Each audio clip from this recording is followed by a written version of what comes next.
धन्यवाद देते हैं पिता परमेश्वर, आप 2 दिन से हमें सिखा रहे हैं कि हम कैसे आनंदित रहें हर एक परिस्थितियों में। धन्यवाद देते हैं पिता परमेश्वर कि आप चाहते हैं कि आपके बच्चे जो आपके राज्य के वारिसदार हैं, जो भी कुछ उन्हें मिला है आपके पुत्र प्रभु यीशु द्वारा, उसे इस जीवन में वो इस्तेमाल करे और वे एक बहुत ही अच्छा जीवन जिए, सुख का जीवन जिए, आनंद का जीवन जिए। और इसलिए पिता परमेश्वर, आपने हम सबको यहाँ पर बुलाया है कि हम जिसे ये ज्ञान नहीं था और जो आपके वचनों से अज्ञान थे, हम सब सीखें राज्य के रहस्य को। धन्यवाद देते हैं पिता परमेश्वर कि आप नहीं चाहते हैं कि हमारा नाश हो, आप नहीं चाहते हैं कि हम अज्ञानता में रहें, और इसीलिए वचनों के द्वारा आप हमें सिखा रहे हैं।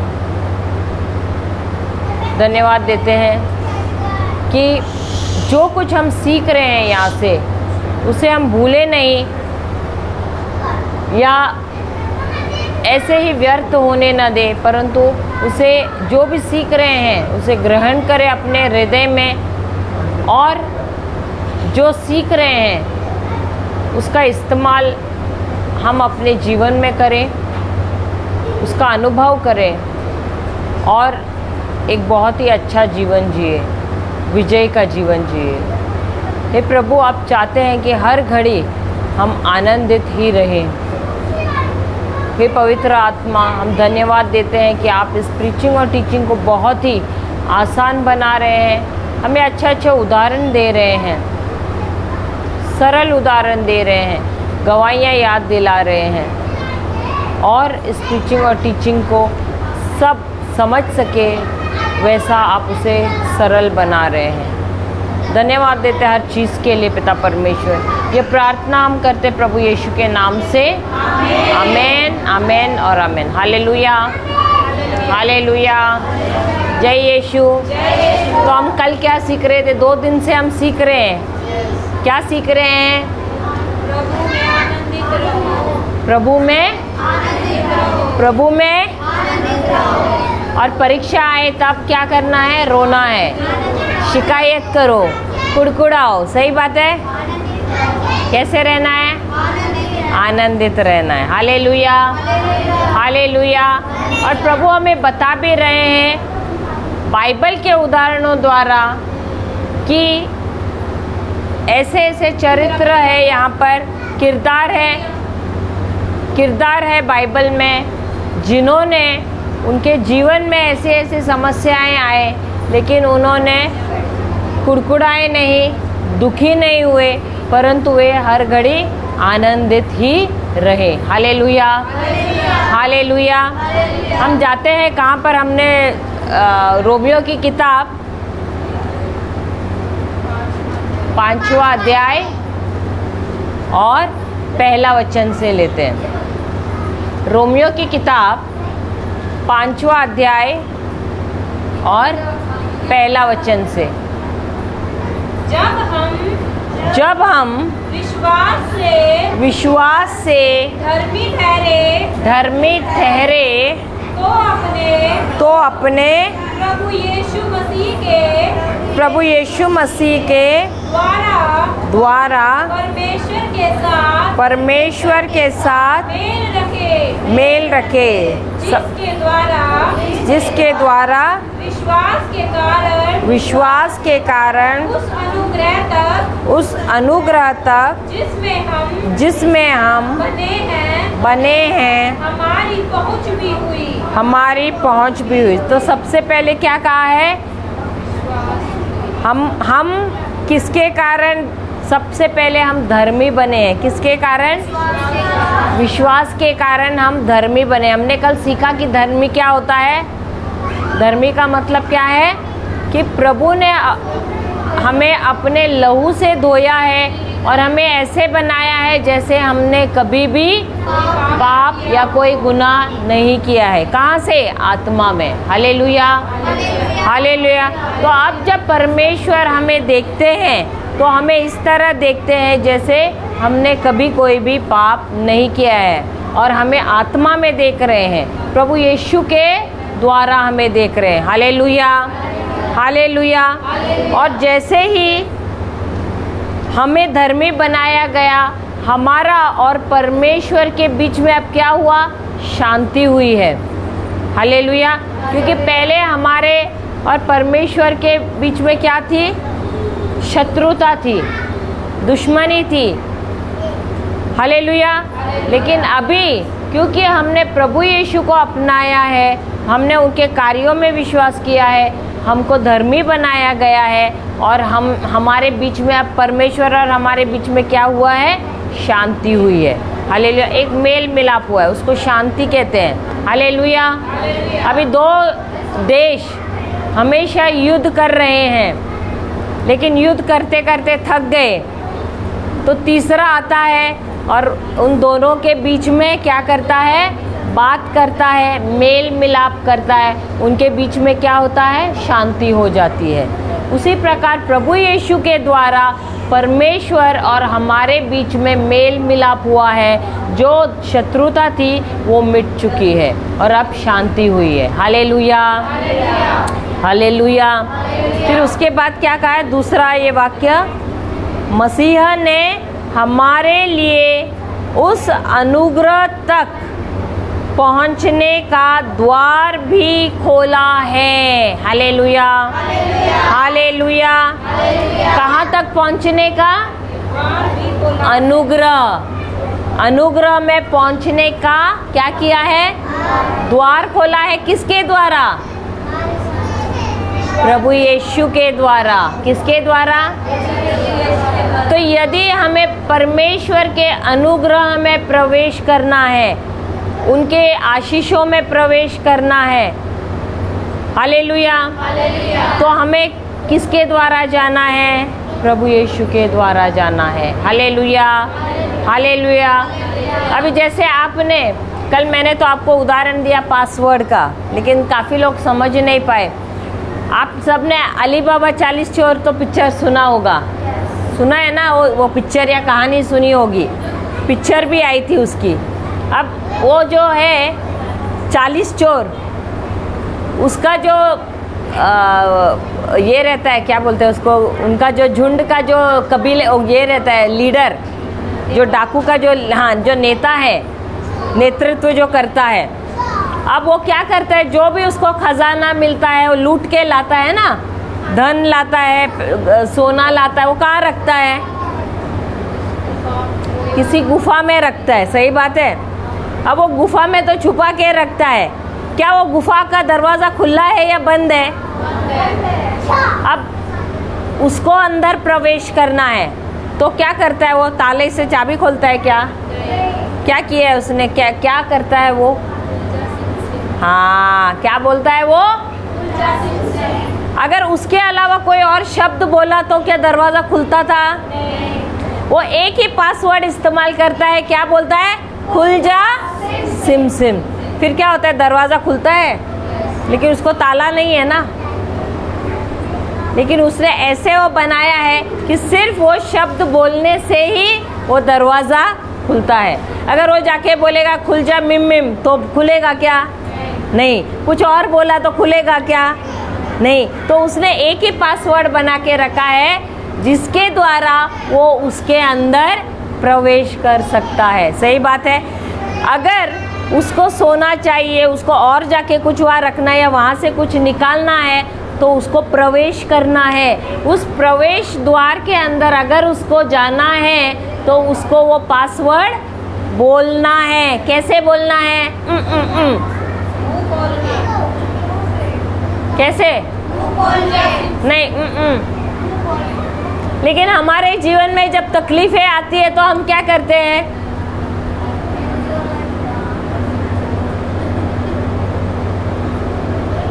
हाँ, कोई तो व्हाट्सएप मैसेज कर देता, बोले कि क्या करते हैं हम? सोच में घिरे रहते हैं कि नहीं? सही बात है, रोते रहते हैं, गिड़गिड़ाते हैं, सही बात है।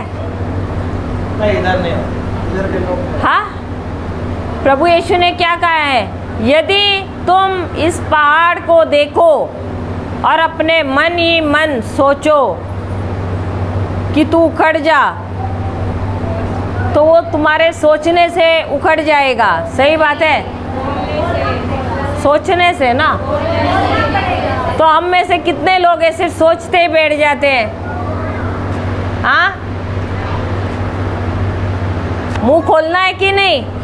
अगर वो जो डाकू है वो अगर आके मुंह नहीं खोलेगा तो दरवाजा खुलेगा क्या?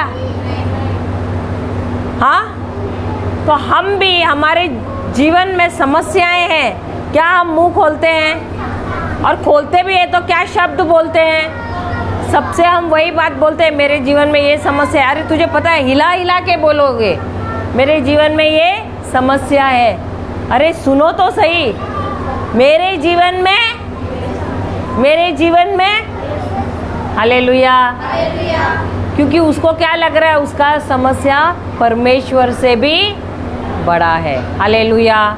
लेकिन प्रभु ने ये नहीं बोला है कि जब तुम उस पहाड़ के सामने पहाड़ को देखते तो पहाड़ को नहीं बोलना है, उसे प्रार्थना नहीं करना है, या उसको बताना नहीं है, परमेश्वर से बताना नहीं है, या किसी से बताना नहीं है कि कितना बड़ा पहाड़ है, कितनी बड़ी समस्या है। उन्होंने क्या कहा है, उस पहाड़ से तुमको कहना है कि उखड़ जा।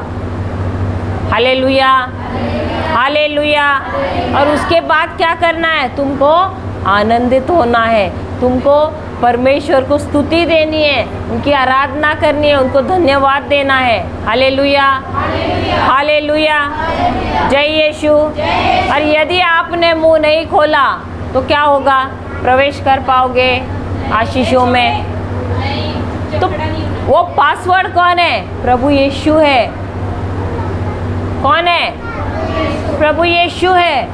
तो अगर हमको अनुग्रह जो उन्होंने हमें दिया है वो ग्रहण करना है, उसे हमें उसका इस्तेमाल करना है, आशीषों का इस्तेमाल करना है, तो हमको कैसे प्रवेश करना है? प्रभु यीशु के द्वारा। Hallelujah, hallelujah. कोई भी चीज़ आपको प्रभु यीशु के बगैर नहीं मिल सकता है। हालेलुया।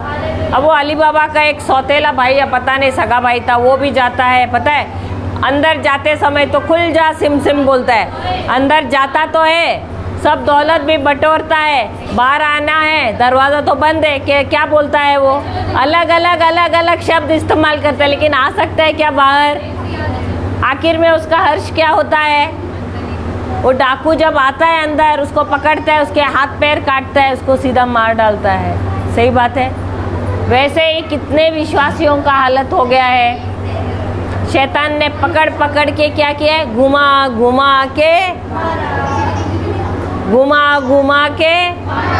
यहाँ हम गाते हैं, हमने गोलायत को डेविड ने घुमा के मारा, लेकिन हमारे विश्वासी जीवन में कौन किसको मार रहा है? हम शैतान को मार रहे हैं या शैतान हमारे पीछे लगा है, दो भी पचाड़ कर रहे हैं, घुमा के मार रहा है, एंगल बदल के मार रहा है। हाँ, गाते समय तो हमको मज़ा आता है, लेकिन वही गाना जब हमारे जीवन में परिस्थिति आती है तब हम घुमा के शैतान को मारते हैं क्या? वचनों के द्वारा, या खाली इधर आते तो घुमा के मारा ये कर लेते हैं। सही बात है। हाँ, एक आदमी आता है हमारे पास उनके पास, तो मतलब वो कह रहा है कि पास्टर जी मैंने देखा शैतान ना भाग रहा था। हाँ। तो बोले अच्छा, ये तो बहुत अच्छी बात है, शैतान भाग रहा। तो बोले नहीं, ये अच्छी बात नहीं है, बात ये है कि वो मेरे पीछे भाग रहा था, मैं आगे था, वो पीछे था। Hallelujah, hallelujah. तो असल जिंदगी में कौन किसको मारता है, कौन किसके पीछे भागता है? हाँ, जब परिस्थिति आती है तब हम क्या करते हैं? निराश होते हैं या हम आनंदित होते हैं? कितने आनंदित होते हो? मम्मी है यहाँ पर? Hallelujah, hallelujah. पूछो मम्मी से। हालेलुया, कम से कम उसने जवाब तो दिया। अब ये अनुग्रह में हमको प्रवेश किसके द्वारा करना है? प्रभु यीशु के ही द्वारा करना है। हालेलुया। फिर उसके बाद क्या है? जिसके द्वारा विश्वास के कारण उस अनुग्रह तक जिसमें हम बने हैं हमारी पहुंच भी हुई और परमेश्वर की महिमा की आशा पर घमंड करे। Hallelujah, hallelujah. तो हमको जो कुछ भी प्राप्त हुआ है उस पर क्या हमको घमंड करना है? हाँ, करना है ना। प्रभु यीशु के द्वारा हमको जो कुछ भी, वो घमंड नहीं, या वहाँ पर घमंड दिया है, यहाँ पर अलग है। एक्चुअली इंग्लिश में अलग दिया है। एक मिनट में पढ़ लूँ। हाँ, तो and not only so but we by whom also we have access by faith into this grace wherein we stand and rejoice in hope of the glory of God। तो हमको किस लिए आनंदित होना है? क्योंकि हमको क्या मिल रहा है? एक आशा मिल रही है, एक आशा मिल गई है। तो जो कुछ हमको मिला है परमेश्वर के द्वारा, वो यीशु के द्वारा, हमको क्या करना है? आनंदित होना है उसके लिए। उसके बाद क्या है? केवल यही नहीं, और उसकी वजह से जो आशा हमारे पास है, अब आशा किसके वजह से हमको मिलती है? हम आशा किससे बनाते हैं अपनी? किससे बनाते हैं? विश्वास से। किससे? विश्वास से। विश्वास से या वचनों के द्वारा? वचनों से बनाते हैं ना। अब आशा क्या है?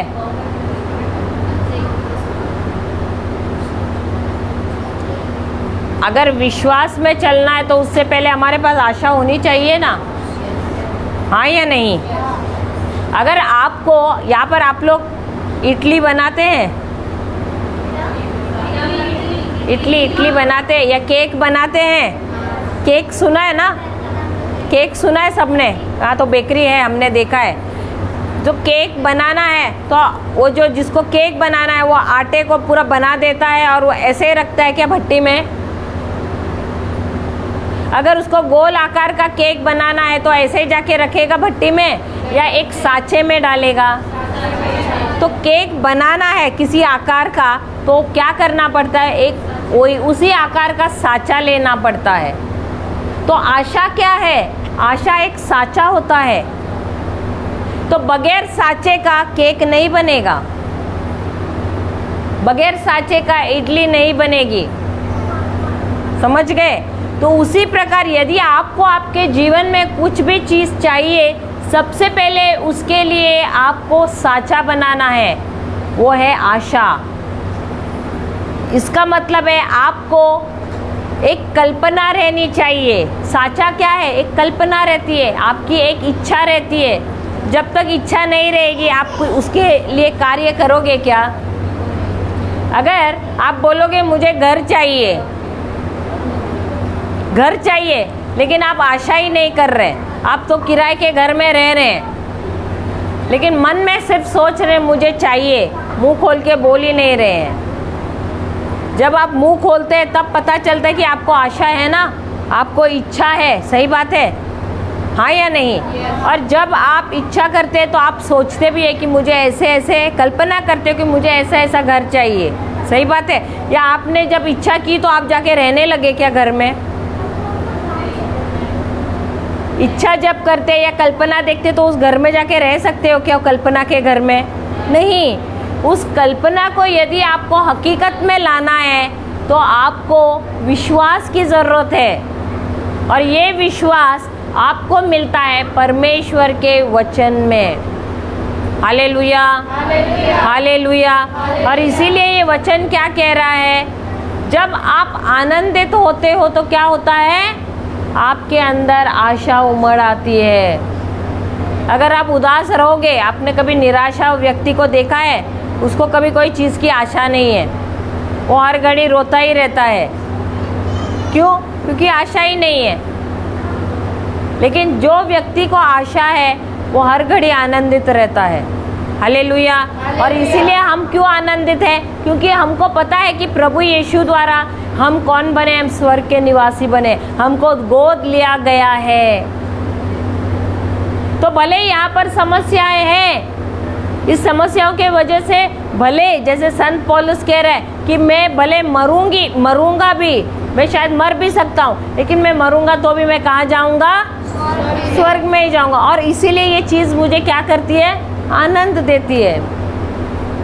मैंने स्वर्ग को देखा तो नहीं है, लेकिन मुझे पता है कि एक दिन मैं स्वर्ग में ज़रूर जाऊंगा। जिस घड़ी मैं मरूंगा उसी घड़ी मैं कहाँ रहूँगा? मैं स्वर्ग में रहूँगा। और इसलिए मैं हर घड़ी आनंदित रहता हूँ।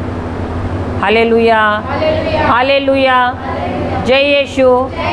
तो हमको आशा, जो आशा मिलती है, जब किस लिए आशा मिलती है? क्योंकि हमको पता है कि प्रभु यीशु हमारे लिए मरे हैं, हमारे पापों को की क्षमा हमें दी है, हमें उन्होंने धर्मी बनाया है, हमारा मार्ग उन्होंने खोला है, हमको वारिसदार बनाया है स्वर्गीय राज्य का। हालेलुया। और इसलिए हर घड़ी हमको आनंदित रहना है, और यही आनंद हमें आशा देती है। किस चीज़ की आशा? परमेश्वर के महिमा की आशा। हालेलुया। कि एक दिन हम जब ये पृथ्वी को छोड़ेंगे, क्योंकि ये जो पृथ्वी पर हम देख रहे हैं ये सदा के लिए नहीं है, क्योंकि हमारा रहने का ठिकाना कहाँ पर है? स्वर्ग में। हमको यहाँ हमेशा के लिए रहना ही नहीं है, क्योंकि हम यहाँ के नागरिक नहीं हैं। हम भले इस पृथ्वी पर रह रहे हैं, लेकिन हम यहाँ के नागरिक नहीं हैं, हम स्वर्ग के नागरिक हैं। हम यहाँ पर कुछ समय के लिए हैं। Hallelujah, hallelujah. क्योंकि हमारा जो घर है वो कहाँ है? स्वर्ग में है। हमारी नागरिकता कहाँ की है? स्वर्ग की है। और इसीलिए यही बात हमको आशा दिलाती है हर घड़ी कि हम यहाँ के नागरिक नहीं हैं, हम हैं वहाँ के नागरिक। और इसीलिए भले हम जिए भी तो हम क्या कर रहे हैं? हम प्रचार कर रहे हैं। और अगर हमारा समय भी आया तो हम फिर भी खुश हैं, हम आनंदित हैं। क्यों? क्योंकि हम जाएंगे कहाँ पर? प्रभु यीशु के पास। हालेलुया। उसके बाद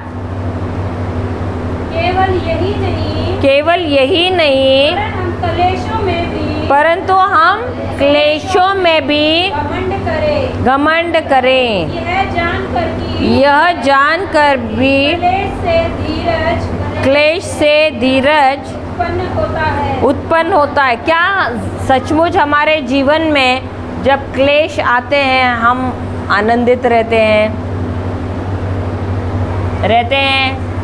क्या हम घमंड करते हैं उन क्लेशों पर?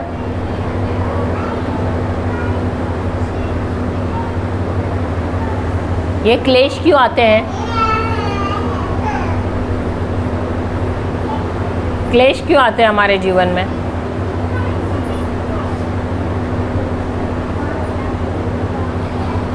क्यों आते हैं?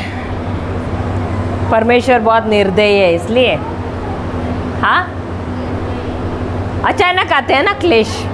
क्यों आते हैं? हाँ, क्योंकि ये क्लेश क्या लाते हैं हम में? धीरज उत्पन्न करते हैं। क्या उत्पन्न करते हैं? कभी हम प्रार्थना करते हैं, प्रभु अभी इस समस्या का हल करो। हाँ, करते हैं, हम प्रार्थना करते हैं ना, करते हैं ना। क्या समस्या का हल उसी वक्त होता है? क्या कभी किसी किसान को तुमने सुना है, प्रभु मैंने अभी बीज बोया है, मुझे अभी फसल चाहिए?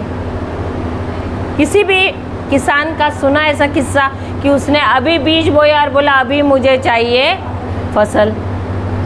प्रभु मेरी मुर्गी अभी अंडे पे बैठी है, अभी मुझे चूजे चाहिए। प्रभु मुझे अभी रिपोर्ट मिला मैं गर्भवती हूँ, अभी अभी बच्चा चाहिए। क्यों? क्यों नहीं? क्योंकि जब इन चीज़ों से हम जाते हैं, ये चीज़ें हम में क्या करती हैं? धीरज उत्पन्न करती हैं। हालेलुया, हालेलुया, हालेलुया, जय यीशु। अब ये धीरज क्या होता है? हमको इन क्लेशों से जाना है, क्योंकि हमको धीरज में बढ़ना है। धीरज क्या है? हाँ हाँ, शांत, धीरज, हाँ, धीरज है हर घड़ी लगातार एक जैसे ही रहना। हालेलुया। एक समान रहना। कैसे रहना? एक समान रहना। भले मेरे सामने बहुत कुछ हो रहा है, लेकिन फिर भी मैं कैसी रहूँगी? एक जैसे ही रहूँगी। अब जैसे कि मैं ये बता दिए, गर्भवती जो स्त्रियां हैं, मैं खुद भी गई हूँ। पहले महीना में जब पहले महीने में पता चलता है, उनको पता है क्या कभी गर्भवती हुई कौन से दिन? आपको कभी पता चला आप कौन से में? कितने बच्चे हैं? 2, 1, 2 है, तो आपको पता चला कौन से दिन आप पेट से हुई, गर्भवती हुई? नहीं। लेकिन जब कुछ दिनों के बाद उल्टी होने लगी या कुछ तो भी होने लगा आपको, तो आप गए डॉक्टर के पास। डॉक्टर ने बोला आप ब्लड चेकअप करो या पेशाब का चेकअप करो, तो पता चला कि अरे आप गर्भवती हैं। तो शायद वो दूसरा महीना हो गया। अब दूसरा महीना हो गया, डॉक्टर ने बोला घोड़े पे मत बैठना, रिक्शा में मत बैठना, थोड़ा आराम लेना। लेकिन आप बोले नहीं, मुझे तो आज जी मुझे आज मन कर रहा है कि मैं घुड़सवारी करूं। तो आप करोगे क्या? नहीं। जो जो चीज़ें आपको पता है कि गर्भपात करेगा, आप क्या करोगे? उससे आप सावधान रहोगे। तो भले ही आपको बहुत सारी चीज़ें ऐसे लग रहे करना है, लेकिन आप फिर भी क्या कर रहे हो? सावधानी बरत रहे हो। सही बात है। आप क्या कर रहे हो? धीरज में। अभी आपको तीसरा महीना हो गया, चौथा महीना हो गया, अब क्या हो रहा है? आप थोड़े से आप अच्छे पतले, आपकी कमर थी पहले 16 की, अब हो गई आपकी 30 की, 32 हो गई। अभी आप सिलेंडर जैसे हो, सिलेंडर से भी बड़े दिख रहे हो। सही बात है। तो पति से बोल रहे कि अरे यार मेरा तो अभी शेप बदल गया, अभी मुझे नहीं चाहिए बच्चा, ऐसे बोलते हो क्या? नहीं ना।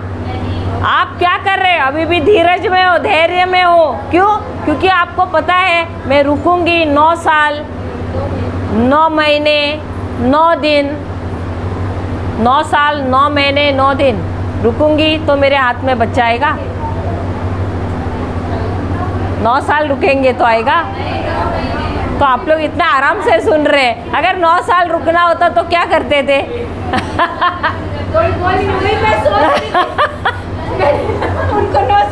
सब इतने आराम से सुन रहे हैं, इतना धीरज है इनमें। हाँ, अगर 9 साल रुकना होता तो धीरज रहता। बताती हूँ, आप अपने पेट का इमेजिनेशन करो 9 साल में। कितना बड़ा पेट होता। इसमें पैर नहीं दिख रहे हैं, और 9 साल में कितना बड़ा पेट होता और कितना बड़ा बच्चा बाहर आता। हालेलुया। अगर 9 साल 9 महीने 9 दिन होता तो क्या होता? हाँ, सब बोलते बस हुआ भाई, एक ही बस हुआ, उसके बाद नहीं चाहिए। हालेलुया, हालेलुया, जय यीशु। तो वो जो 9 महीने 9 दिन जा रही है, वो धीरज ही रख रही है वो, क्योंकि उसको तकलीफ हो रहा है, दर्द हो रहा है। और आखिर तो आखिरी महीने में तो और बहुत ही तकलीफ होती है। बैठना नहीं होता है, उठना नहीं होता है, कुछ खाने को बराबर नहीं होता है। तो ऐसा तो नहीं बोलती कि अरे चल चल निकल जा, नहीं। वो भी पूरी रुकी हुई है कि कैसे धीरज से रुकी हुई है कि पूरे दिन हो जाए, पूरे दिन से पहले बच्चा नहीं आए। क्योंकि अगर पूरे दिन नहीं हुए, 8वें महीने में अगर बच्चा निकला तो क्या होगा? बच्चे की जान को खतरा है। सही बात है। तो इसीलिए माँ भी सावधानी बरतती है, वो धीरज में रहती है। उसी तरह ये जो क्लेश हमारे जीवन में है, वो क्या है? वो हमको धीरज की तरफ, धीरज में बढ़ने को सिखाती है। Hallelujah, hallelujah. इसके बाद धीरज क्या करता है? और धीरज से हरा निकलना।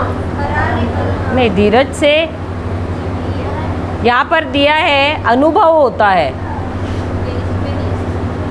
धीरज सबसे पहले क्या है? क्लेश आते हैं। क्लेश आने से क्या होता है? हम धीरज में बढ़ना सीखते हैं। धीरज में जब हम बढ़ते हैं तो ये हमें अनुभव देता है। Hallelujah, hallelujah. अब मैं उदाहरण देती हूँ। अब ये बच्चे स्कूल जाने लगे हैं, सबसे पहले किस में जाते हैं? आंगनवाड़ी। आंगनवाड़ी में जाते हैं, उसके बाद जाते हैं एलकेजी में, फिर यूकेजी में।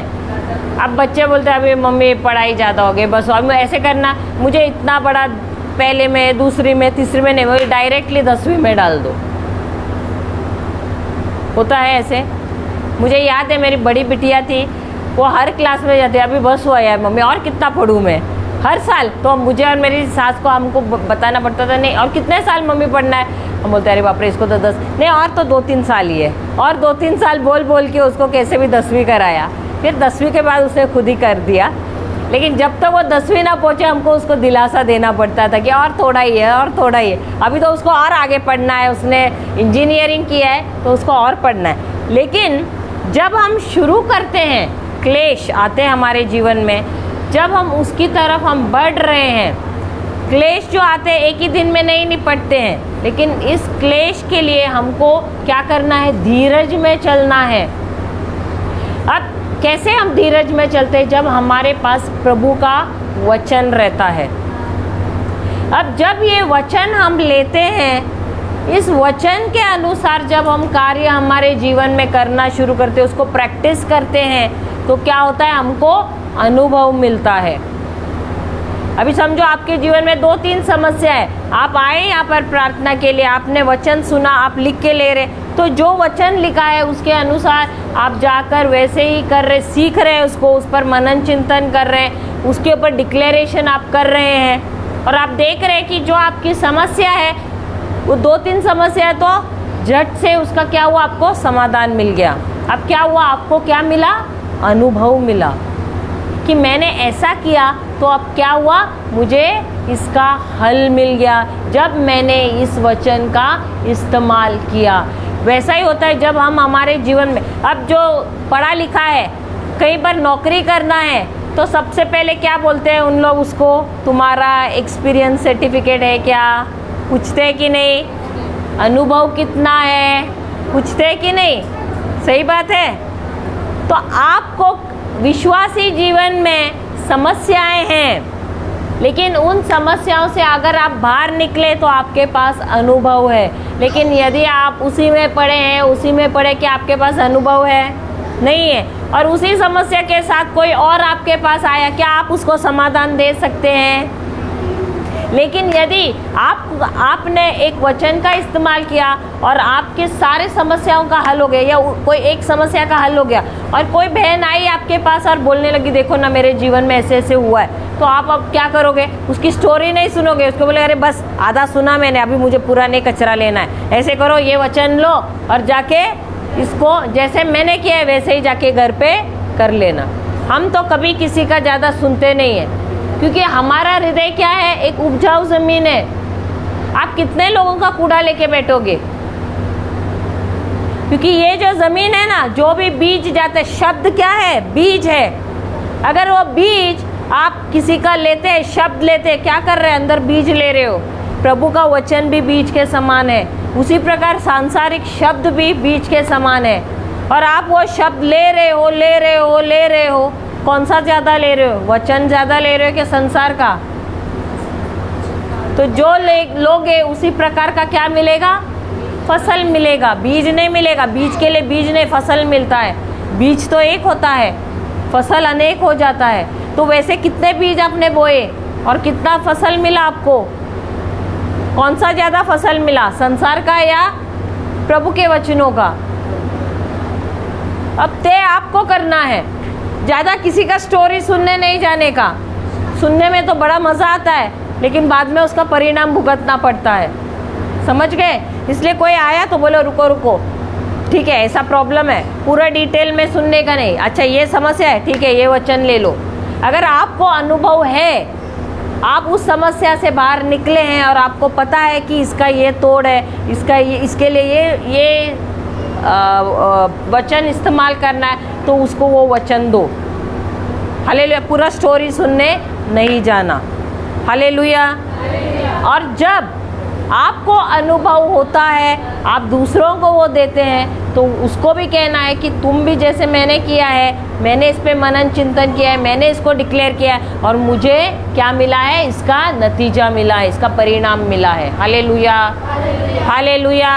अभी अधिकतर हम देखते हैं ऐसे ऐसे औरत, ऐसे हम देखते हैं काफ़ी औरतों के पति जो है जल्दी मर जाते। क्यों?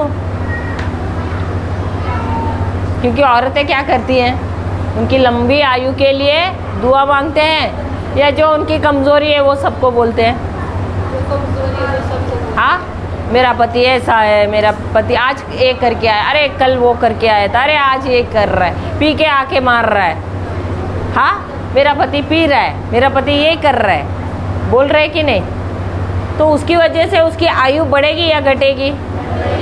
हाँ, तो पति जितनी आयु है प्रभु ने दी है उसके अनुसार जिएगा, या पत्नी के शब्द के वजह से उसकी आयु घटेगी? हाँ, फिर हम दोष देते किसको है? किसको? किसको? Hallelujah, hallelujah. समझ में आया कहाँ प्रॉब्लम है? और इसीलिए ये वचन क्या कह रहा है, अनुभव हमको चाहिए। तो ये अनुभव कब मिलता है? जब हमको वचन मिलता है, हमको मनन चिंतन वचन पे करना है। समस्या दिख रही है, उस समस्या के ऊपर नहीं मनन चिंतन करना है, क्योंकि जो हम जिस चीज़ पे मनन चिंतन करेंगे उसी का फसल हमको मिलता है। Hallelujah, hallelujah. उसके बाद और धीरज से अनुभव पाना और अनुभव पाने से आशा उत्पन्न होती है। क्या होती है? आशा। क्या होती है? आशा। क्योंकि जब अब मुझे याद है कि हमारी बिटिया जो है, जो पहली नौकरी मिली, उससे पहले वो इंटर्नशिप कर रही थी। यानी कॉलेज के साथ साथ उनको कहा जाता है कि तुम ऐसे पार्ट टाइम जॉब जैसे करो, जहाँ पर या तो उनको पैसे देते हैं कंपनी वाले या तो नहीं। तो वो 9 महीने से ज़्यादा उसने किया था वहाँ पर, और जहाँ कुछ 2-3 जगह पे गई तो वहाँ पर उन्होंने उससे पूछा कि तुम्हारा कितना अनुभव है। तो उसको अनुभव नहीं होने की वजह से उसको नौकरी नहीं मिली 2-3 जगह पे। उसके बाद फिर और एक जगह पे उसने जहाँ अप्लाई किया वहाँ उन्होंने बुलाया उसको, और हम डिक्लेरेशन भी कर रहे थे। तो उसको वहाँ पर जब वो गई तो जो इंटरव्यू ले रहा था बॉस, उसने सबसे पहले तो उसको पूछा कि कैसे हो? तो बोली मेरे मुंह से ऐसे निकला कि बहुत आशीर्वादित हो। तो वो तो बॉस ऐसे, वो तो मोमेडियन था, तो वो ऐसे ही उसको देखते रह गया कि ये क्योंकि हम जब कोई सवाल पूछते हैं तो लोग क्या कहते हैं, कैसे हो? तो अच्छे हैं। लेकिन उसने कहा कि बहुत आशीर्वादित हूँ। तो वो 1 मिनट तो उसको देखने लगा और उसको भी समझाने की क्यों ऐसे देख रहा है। फिर वो उसको लगा कि ये कुछ अलग किस्म की लड़की है। फिर उसको सवाल और पूछने लगा, उसका बायोडेटा देखा और फिर देखकर बोलने लगा मैं तुम्हें छोड़ना नहीं चाहता हूँ, मैं चाहता हूँ कि तुम मेरे कंपनी में काम करो। लेकिन कंपनी में काम करने में सब कुछ हो गया बातचीत, लेकिन फिर उसको बोला कि मैं तुझे एक प्रोजेक्ट देना चाहता हूँ, ये 2-3 दिन में मुझे बनाकर ये भेज देना, ईमेल कर देना। फिर उसे वो घर पर आई, उसको तो बहुत अच्छा लगता है, तो उसने 1-1.5 दिन के अंदर ही बना के उसको भेज भी दिया, ईमेल कर दिया। तो वो फिर बाद में वो उसको बोला था कि सोमवार को आ जाना करके। फिर वो गई वहाँ पर, तो बॉस को तो बहुत अच्छा लगा उसका प्रोजेक्ट। उसको बोला 6 महीने के अंदर तुम्हें 6 के 3 महीने के अंदर तुम्हें परमानेंट भी करेंगे, तुम्हारे 6 महीने में तुम्हारी तनख्वाह भी बढ़ाएंगे। वो सब कुछ बातचीत हो गया उसका। और फिर बाद में 3 महीने में उसने क्या किया, उसका पगार भी बढ़ाया। अब उसको जो काम दिया था उसके बॉस ने, उस बॉस ने कभी वो काम किया नहीं है, लेकिन उसका बायोडेटा देखकर उसने सोचा, क्योंकि वो वेब डिज़ाइनिंग करती है, तो उनको लगा कि एक कंप्यूटर दिया तो वो काम कर सकेगी उसे। तो उसने बोला नहीं, उससे नहीं होगा, आपको ये चीज़ें सब लानी पड़ेंगी। लेकिन मेरी बिटिया क्या सोच रही थी कि मेरे पास ज़्यादा अनुभव नहीं है, तो मैं किसी के अंडर काम करूँगी तो मुझे भी और ज़्यादा अनुभव मिलेगा। लेकिन वहाँ पर जाने से क्या हो गया कि बॉस ने क्या किया, उसको ही वो ओहदा दे दिया जिससे उसको ही सब कुछ हैंडल करना है, वो पूरा डिपार्टमेंट उसको ही हैंडल करना है, उसको ही काम करना है। हालेलुया। लेकिन उसने क्या किया था? उसने आशा किया था। क्या उसकी आशा थी कि मुझे एक UI UX डिज़ाइनर बनना है। हालेलुया। अब उसको अनुभव कहाँ मिला था? जहाँ वो जब कॉलेज में थी वहाँ पर वो 9 महीने का उसने जो किया था उसमें से उसको अनुभव मिला था। लेकिन इतना जल्दी उसको इतने बड़े ओहदे पे मिलेगा उसने कभी सोचा नहीं था। हालेलुया। और उसके साथ साथ हम क्या कर रहे थे? हम डिक्लेरेशन कर रहे थे। उसके वजह से 3 महीने के अंदर उसका बॉस ने खुद उसकी तनख्वाह बढ़ाई और उसको पूछ भी रहे हैं कि इतना तुम्हें तनख्वाह दिया तो चलेगा क्या, तुम खुश हो? तो बोली नहीं, मैं तो 6 महीने में आने वाली थी और मैं इतना इतना रकम बोलने वाली थी कि आप बढ़ाओ। बोले हाँ, मैं तो 6 महीने के बाद बढ़ाने वाला ही था, लेकिन ये मुझे तुम्हारा काम बहुत पसंद आया इसलिए मैंने बढ़ाया है ये तनख्वाह। हालेलुया। तो उसने क्या किया था? उसने आशा की थी और जैसे जैसे वो आशा कर रही थी 6 महीने में उसकी तनख्वाह बढ़ी। 6 महीने के बाद 1 साल के अंदर उसकी डबल हो गई तनख्वाह। ऐसे करते करते अभी 2 साल के अंदर जो पगार पे वो लगी थी उससे डबल उसकी पगार हो गई है। हालेलुया। उससे भी ज़्यादा हो गई है, डबल से भी ज़्यादा हो गई है। ये कैसे हो गया? क्योंकि जो अनुभव उसको था उसके द्वारा उसने क्या किया था? एक आशा बनाई थी। हालेलुया। उसका अनुभव ज़्यादा बड़ा नहीं था लेकिन उसने क्या किया? उसकी वजह से उसने एक आशा बनाई थी। हालेलुया। हालेलुया। जय यीशु। तो ये क्या कहता है वचन? कि तुम्हारे जीवन में क्लेश आएंगे लेकिन प्रभु तुम्हें इन क्लेशों से गुजरने क्यों छोड़ता है? ताकि तुम धीरज में बढ़ो। और धीरज, अच्छा मैं आपको एक सवाल पूछती हूँ। अब रात के समय यहाँ से जा रहे हो, ठीक है, और एकदम आप यहाँ से चलते हो तो कैसे डर डर के जाते हो क्या? नहीं जाते हो ना, एकदम बिंदास चलते हो, ठीक है। अचानक अभी आपने देखा एक सांप है, तभी आपकी चाल कैसी होगी? इतना देर आपके साइड से जा रहा था, आपको पता नहीं था, तब तक आपकी चाल कैसे थी? अचानक आपने नीचे देखा तो अभी आपकी चाल कैसे हुई? वो भी आपके साथ चल रहा है। जब तक नहीं पता था आप कैसे चल रहे थे? एकदम मस्त निडर होकर चल रहे थे। उसी प्रकार क्लेश हमारे जीवन में है। तो संत पौल क्या बोल रहा है? तुम्हारे जीवन में एक क्लेश है, किस लिए? तुम्हें अनुभव देने के लिए। तो जब तक तुम उसकी तरफ ध्यान नहीं दोगे तुम कैसे चलोगे? निडर होकर चलोगे, आनंदित होकर चलोगे, इस तरह चलोगे कि ये प्रभु ये तुमने मुझे दिया है, क्यों? ताकि मैं इससे मैं धैर्य उत्पन्न करूं।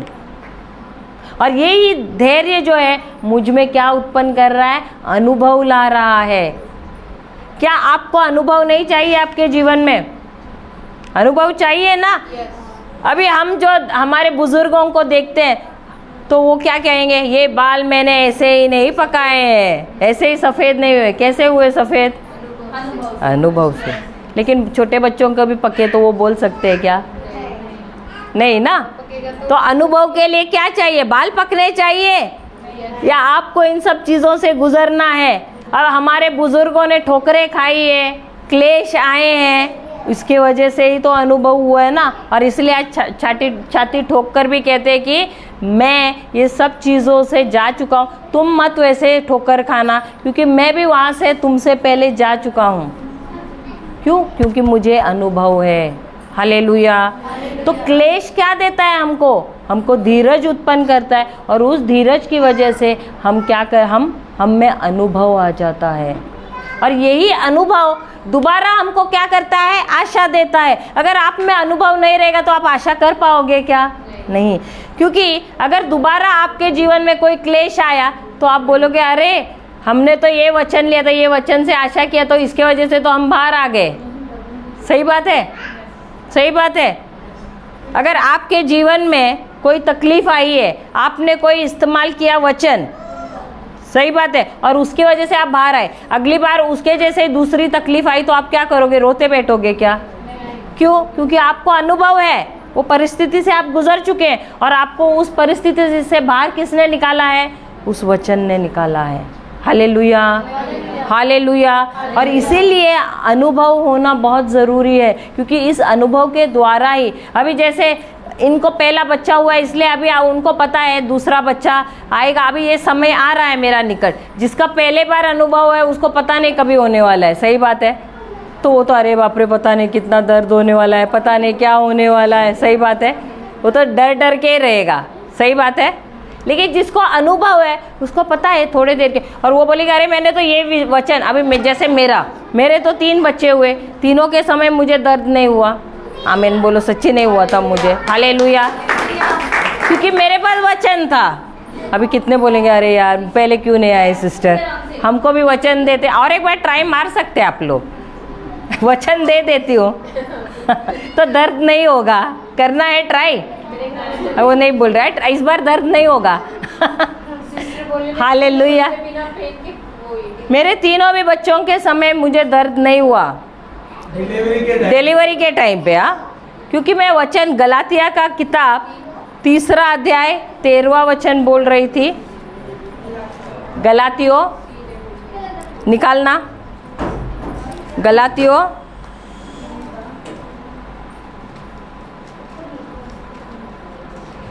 3:13 पढ़ना। 3:13 हाँ, मसीह ने जो हमारे लिए श्रापित बना, हमारे लिए श्रापित बना, हमें मोल लेकर व्यवस्था के श्राप से छुड़ाया। क्योंकि लिखा है जो कोई काट पर लटकाया जाता है वे श्रापित है। तो ये जो है, जो पीड़ा है जो डिलीवरी के वक्त होती है, वो क्या है? वो एक श्राप है जो परमेश्वर ने दिया था स्त्री को।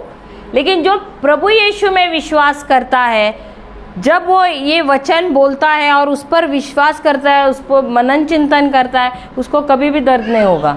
Hallelujah, hallelujah, hallelujah. इसके अलावा मैंने यशाया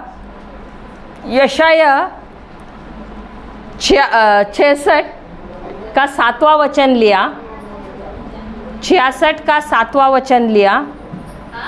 यशाया 66 बोलते हैं ना, 66 का 7वां वचन लिया।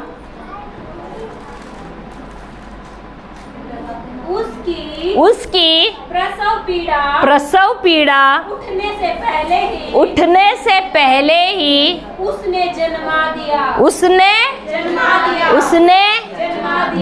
दिया।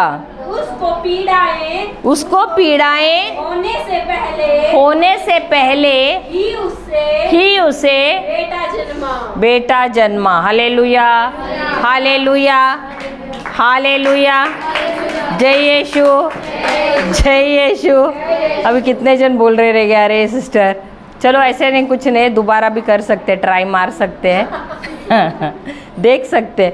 तो मैं लेकिन इतना ये वचन बोलती थी, वो गलातिया 3:13 ये इतना नहीं बोलती थी, लेकिन गलातिया 3:13 इतना मैं बोलती थी। ये तो आखिर में बोल रही थी। गलातिया 3:13 इतना बोलती थी कि मुझे नींद भी आती थी तब भी मेरे मुंह में रहता था, क्योंकि जब मैं उठती थी तभी भी मेरे मुंह में ये वचन चलता ही रहता था। इतना तक मैं उस पर मनन चिंतन करती थी और मुझे दर्द बिल्कुल नहीं हुआ। हमारे बाइबल क्लास में एक बहन है, उसका भी ऐसे ही था। जब वो पहली बार प्रेग्नेंट हुई, पेट से थी, गर्भवती थी, तो डॉक्टर के पास गई। तो डॉक्टर ने उसको बोला कि अरे तुम्हारा नॉर्मल नहीं होने वाला है। तो वो बोलने लगी नहीं, मैं विश्वास नहीं करती हूँ। और वो हमेशा यहाँ स्टिकर लगाती थी यीशु का। जब भी चेकअप के लिए भी जाती तो वहाँ यीशु का ये रहता। तो डॉक्टर का इसके साथ 36 का आंकड़ा था। बार बार वो डॉक्टर उसको बोलता था नहीं तुम्हारा नॉर्मल नहीं होने वाला है, लेकिन ये मुंह खोल के बोलती थी प्रभु यीशु के नाम से मैं तुम्हारे शब्द कैंसिल करती हूँ और मेरा नॉर्मल होने वाला है। और ऐसे हुआ कि वो जब उसका समय नज़दीक आया तो उसने डॉक्टर को बोला कि मेरा समय नज़दीक आ रहा है, मुझे आप अंदर लेकर जाना। हाँ, ये जो जहाँ पर लेबर रूम में लेके जाना। तो वो डॉक्टर बोलने लगे तुम तो इतनी अच्छी खासी हो, तुम्हारे चेहरे पे तो कुछ ऐसे दर्द होने का भी कुछ ये नहीं लग रहा है, तुम बहुत अच्छी लग रहे हो, ऐसे तो हो ही नहीं सकता कि तुम्हारा समय नज़दीक है, जाओ करके उसको बोला, जाओ अपने वार्ड में जाके सो जाओ। तो वो बोलने लगी क्यों? बोलते हैं नहीं, जिसको डिलीवरी करना है, क्योंकि उसको तो पहला टाइम था ना, जिसका डिलीवरी का टाइम नज़दीक आता है तो उसको तो बहुत ज़ोर से दर्द होता है और वो तो ज़ोर ज़ोर से चिल्लाता है। तो ये गई 5-10 मिनट के बाद आई और ज़ोर से चिल्लाने लगे, ए डॉक्टर मुझे दर्द हो रहा। तो डॉक्टर बोलने लगा, अरे बस जोर मत लगाना, पहले अंदर लेके जाते हैं। और जैसे अंदर गई उसने ज़ोर से पूरे ताकत से किया था और बच्चा बाहर आया। और बच्चा भी अच्छा खासा वजनदार बच्चा था, 4 किलो या कुछ था लगता है बच्चा, एकदम नॉर्मल बच्चा हो गया। हालेलुया। तो बिना आवाज़ किए तो लेके नहीं जा रहा था, तो उसने ऐसे किया। और एक बहन का था, उसको भी डॉक्टर ऐसे ही बोलने लगा, जब लेके जाने से पहले सोनोग्राफी किया तो बोला कि बच्चे की नाल वो आपकी नाल जो है बच्चे के गर्दन में फंस गई है, तो तुम्हारा सिजेरियन करना पड़ेगा। तो बोली नहीं मुझे सिजेरियन करना ही नहीं है। तो फिर वो उसने बोला कि नहीं सिजेरियन तो करना पड़ेगा। तो वो बोले कि नहीं, वो नाल फंसा हुआ है तो मुझे रिस्क लेना नहीं है। तो उसने बोला किस तरफ से फंसा हुआ है, बच्चा कैसे बाहर आ सकता है, नाल किस तरफ से घूमेगा? तो उसने बताया यहाँ से यहाँ ऐसे घूमा तो फिर वो ऐसे आ जाएगा करके। तो ये बोली ठीक है, लेकिन मुझे सिजेरियन करना नहीं, मैं रुकने के लिए तैयार हूँ। ये गई अपने वार्ड में जाके बैठ गई और बच्चे पेट पे हाथ रख के बोली, बच्चा सुन ले, तुझे बाहर आना है अच्छी तरह से आ जाना, जैसे जैसे मम्मी बोल रही है वैसे वैसे सुनना। मैं तुम्हें कहती हूँ कि तुम इस तरफ से घूमना, तो बच्चा भी घूमना शुरू किया। उसको बोला बराबर घूम, हाँ और घूमना, क्योंकि डॉक्टर ने बोला है कि नाल तुम्हारे गले में फंसी हुई है। वो घूमने लगा बच्चा और उस नाल से पूरा निकल गया बाहर। Praise the Lord. फिर वो गई डॉक्टर के पास और बोली, डॉक्टर दूसरे दिन चली जाती मिस हो जाता ना इस सेशन में जाने वाली। अच्छा देखो, पवित्र आत्मा, मैं तो यहाँ पर सोचा भी नहीं था, पवित्र आत्मा ने दिया ये। तो फिर डॉक्टर के पास गई, डॉक्टर ने दोबारा डॉक्टर को बोला, डॉक्टर मेरा नॉर्मल ही होने वाला है। डॉक्टर बोले अरे नहीं, कल तक तो बच्चे का गला नाल में फंसा हुआ था। बोले आप देखिए, वो सोनोग्राफी किया, देखा तो बच्चा तो पूरी तरह से एकदम अच्छी तरह घूम गया है और नाल नहीं फंसा हुआ है। फिर उसका टाइम आया, बिना दर्द के बच्चा बाहर आ गया। हालेलुया, हालेलुया, जय यीशु, प्रेज द लॉर्ड। उसमें 8वां क्या 9वां वचन भी क्या कहता है देखिए। हाँ, यशाया का 9वां वचन क्या कहता है? हाँ, 66 का 9वां। किसको किसको कॉम्प्लिकेशन भी होता है, तो उसमें प्रभु क्या कहते हैं? यहोवा कहता है जब मैं उसे जन्माने के समय तक पहुंचाकर ना जन्माऊं, तेरा परमेश्वर कहता है मैं जो गर्भ देता हूँ क्या मैं कोख बंद करूं? प्रभु क्या कहता है कि अगर मैंने तुम्हें बच्चा दिया है, कोई लोग डॉक्टर डराते हैं, नहीं ये बच्चा अंदर ही मर जाएगा, ये बच्चा ऐसे करे, लेकिन प्रभु कहता है यदि मैंने दिया है, तुम्हारी कोख भरी है, क्या मैं उस बच्चे को बाहर नहीं ला सकता हूँ? क्या मैं तुम्हारी कोख बंद कर सकता हूँ? नहीं। Hallelujah, hallelujah. मैंने देखा, मैं तीनों बच्चों के टाइम पे मैं तो बिंदास में बाइक पे भी जा रही थी, मेरा दुकान है, मैं शटर खोल रही थी, मशीन उठा के बाहर, पूरा 9 महीने तक मैं नॉर्मल मैंने काम किया है। मेरा सिलाई का मेरा दुकान है, मैं मशीन तक उठा के मैं बाहर और सब रखती थी। 9 महीना 9 दिन तक मैं कुछ ये नहीं हुआ मेरे इसमें, कभी कुछ प्रॉब्लम नहीं हुआ। हालेलुया। कैसे हुआ? वचन के द्वारा ही हुआ। मैं ऐसे नहीं बोलती हूँ कि तुम लोग वजन उठाओ करके, लेकिन मैं उस समय भी वचन को बोलती रहती थी, दिन रात बोलने का आदत था मेरा, क्योंकि मेरा विश्वास अलग है, तुम्हारा विश्वास अलग है। तो मैं नहीं चाहूँगी कि तुम लोग भी करो, फिर बाद में कल कुछ होगा तो बोलो अरे सिस्टर आप बोले करके। नहीं, हर एक का अलग अलग विश्वास है। तो मेरे विश्वास का स्तर अलग था उस समय, और मुझ में डर नहीं था बिल्कुल। मैं डिलीवरी के लिए भी मैं बाइक पर ही गई हूँ। और मैंने प्रभु से मैंने ये कहा था कि डॉक्टर का कोई भी जो ये क्या बोलते हैं, ना चाकू ना सुई कोई मुझे लगेगा नहीं। हाँ, चाकू छुरा नहीं लगेगा, सिर्फ आप मुझे एक निशानी दो कि कैसा बच्चा आने का समय हुआ है। तो मेरे दूसरी वाली बड़ी वाली के टाइम पे तो मुझे बिल्कुल हुआ ही नहीं था, तो उन्होंने वो कुछ लेबर पेन का कुछ ऑइंटमेंट डाला तो उससे थोड़ा बहुत ये हुआ तो वो निकल गई। दूसरी वाली के टाइम पे मेरी थैली खुल गई, इसकी ये फूट गई पानी की थैली, तो उससे पता चला कि मुझे तभी आइडिया नहीं था, मैंने सुना था कि थैली फूटती है करके पानी की, तो मुझे डाउट है तो मेरे सास से बताया, तो उन्होंने बोला हाँ तेरा समय आ गया। तो हम लोग रात को ही निकले और 2-3 घंटे के अंदर वो हो गई। और तीसरी का भी समय ऐसे ज़्यादा कुछ हुआ नहीं, हल्का सा दर्द जैसा लगा और फिर मैं गई तो उसका भी डिलीवरी जल्दी हो गया। तो ज़्यादा टाइम 2-3 घंटे के अंदर मेरे बच्चे सब फटाफट हो गए। हालेलुया। क्योंकि ये वचन पर ये मुझे ये धीरज किसने दिया, धैर्य किसने दिया, मुझे इन वचनों ने दिया। Hallelujah, hallelujah. तो ये जो वचन है, ये वचन क्या करते हैं, ये हमको भले हम क्लेश में है, कोई तकलीफ में है, ये वचन हमको अनुभव देते, हमको आशा देते हैं, ताकि जो अनुभव हमको पहले हुआ है उनसे हम कैसे बाहर विजय होकर निकले। हालेलुया। तो अभी से जब हमारे जीवन में समस्याएं आती हैं तो हमको शिकार बनना है या हमको विजय बन के उससे निकलना है बाहर? क्या बनना है? शिकार बनना है, शिकार बनना है या जय होकर निकलना है? देखो मत्ती का सुसमाचार 11वां अध्याय 12वां वचन क्या कहता है?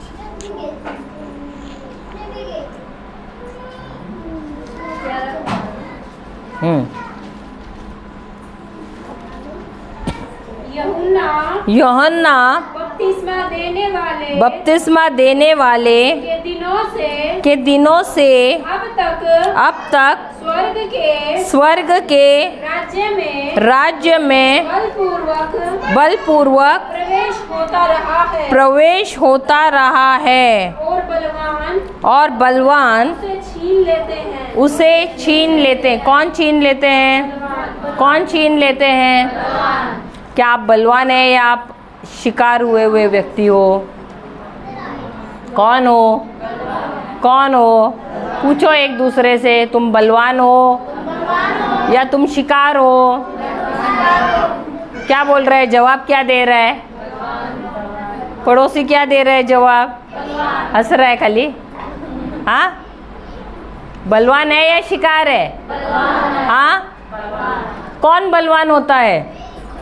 जिसको पता है कि प्रभु ये प्रतिज्ञा आपने मुझे दी है, शपथ आपने दिया है, और जो शपथ आपने मुझे दिया है, शैतान आया है चोरी करने को, लेकिन मैं उससे छीन लूँगा, उसे लेने नहीं दूंगा।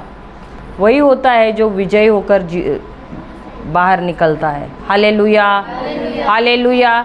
दोबारा जाते हैं रोमियो की किताब 5वां अध्याय 3रा वचन। केवल यही नहीं वरन हम क्लेशों में भी घमंड करे, यह जानकर भी कि क्लेश से धीरज और धीरज से अनुभव पाना और अनुभव पाने से आशा उत्पन्न होती है। फिर और आशा से लज्जा नहीं होती, क्योंकि पवित्र आत्मा जो हमें जो प्रभु देने वाले हैं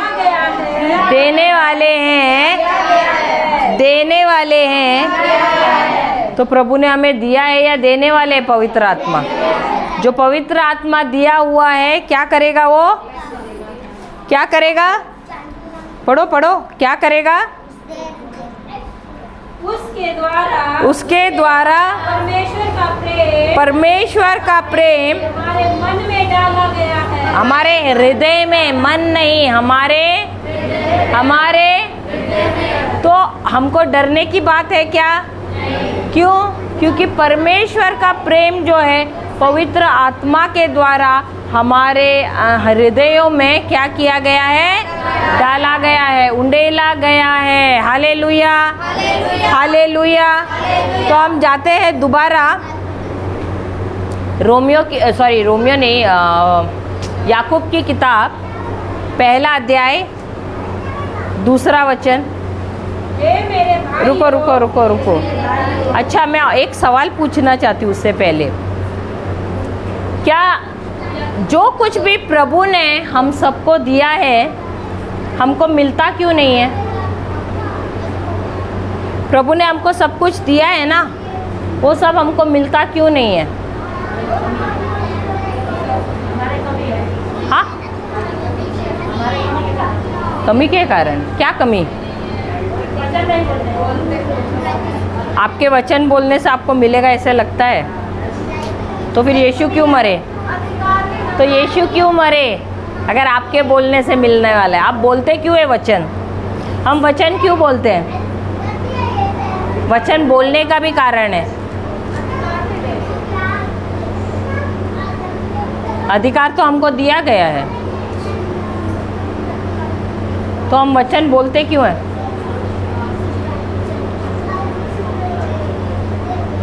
अभी आप लोग समस्या लेकर आते हैं, हम बोलते हैं ये वचन जाके बोल दो। क्यों? ताकि उसके बोलने से आपको मिले, इसलिए। वचन बोलने से आपको मिलने के लिए, हाँ या नहीं? गलत। हाँ, हमें नहीं।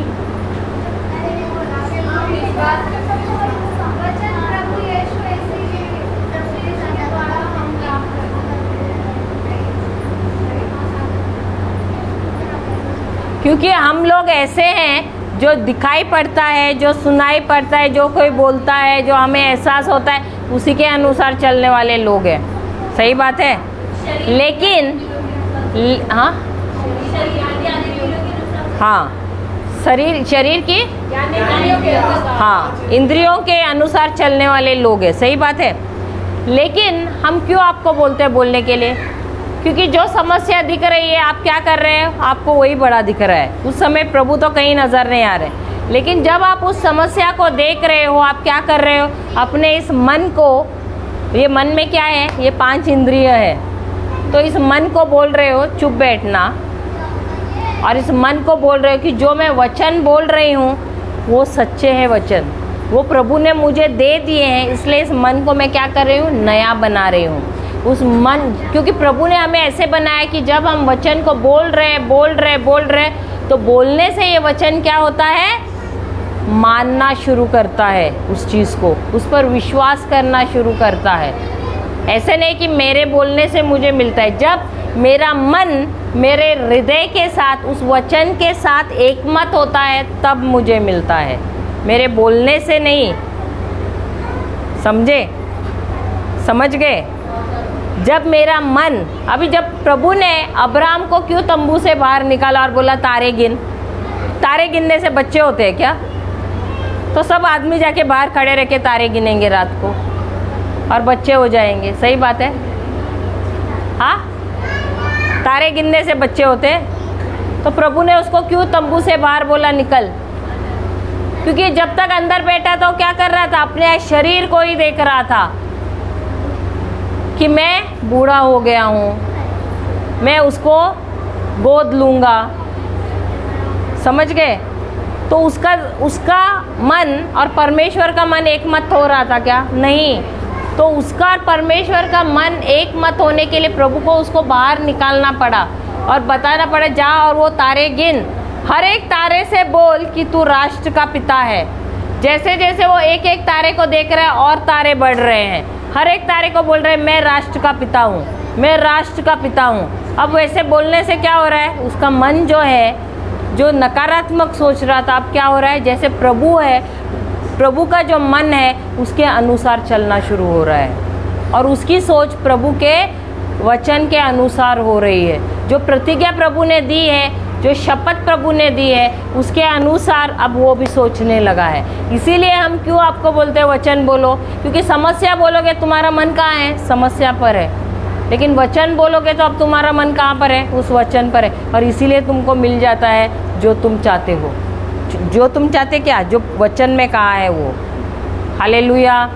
और इसीलिए हम वचन बोलने को कहते हैं। इसलिए नहीं कि तुम्हारे बोलने से तुमको मिलेगा। तुम्हारे बोलने से पहले ही प्रभु ने क्या किया है? तुम्हें दे दिया है। इसीलिए जब वो क्रूस पर मरे तब उन्होंने क्या कहा? सब कुछ समाप्त, सब कुछ समाप्त। क्या हुआ है? अपने पड़ोसी को देखो और क्या बोलोगे? अभी उसको मत बोल तुम समाप्त हो गए हो, उसको बोलना सब कुछ समाप्त हो गया है, सब कुछ समाप्त हो गया है। तुम्हारी समस्या का, तुम्हारी हर समस्या समाप्त हो गई है, क्योंकि प्रभु ने उस समस्या को क्रूस पर लिया है। हालेलुया, हालेलुया, जय यीशु। अभी बोलो, अभी पढ़ो। कौन सा वचन? अरे मैं कहाँ थी? हाँ, मैंने सवाल पूछा था तुमको। जो प्रभु ने हमको प्रतिज्ञा दी है वो हमको क्यों हासिल नहीं होती है?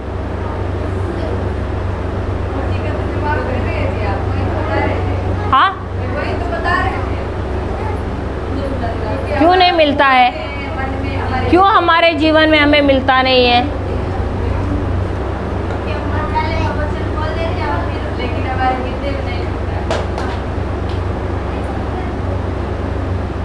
क्यों नहीं, क्यों नहीं मिलता है?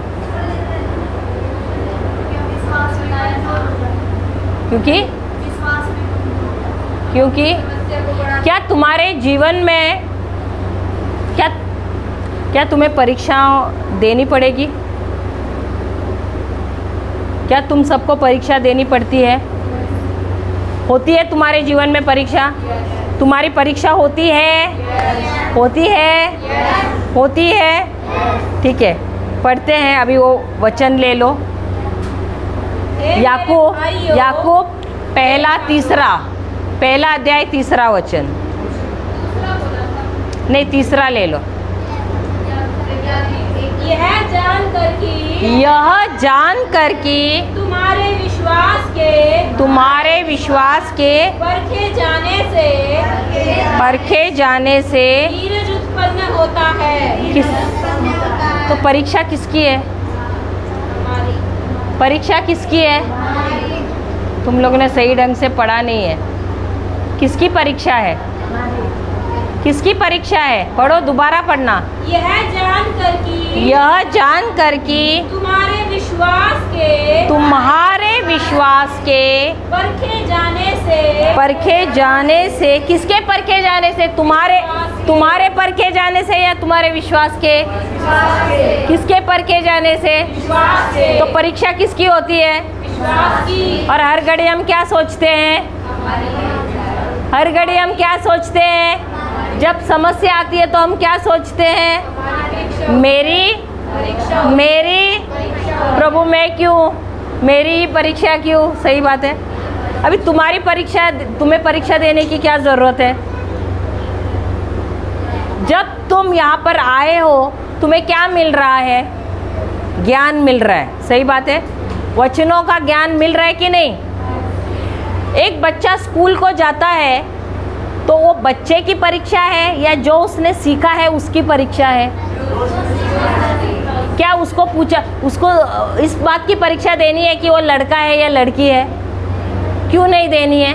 क्योंकि वो जानता है कि वो लड़का है या लड़की है। सही बात है। अभी यहाँ पर सुलभ शौचालय है, वहाँ पर 2 चित्र बनाए गए हैं। एक में एक पैंट शर्ट वाला है और दूसरे में फ्रॉक पहना हुआ है।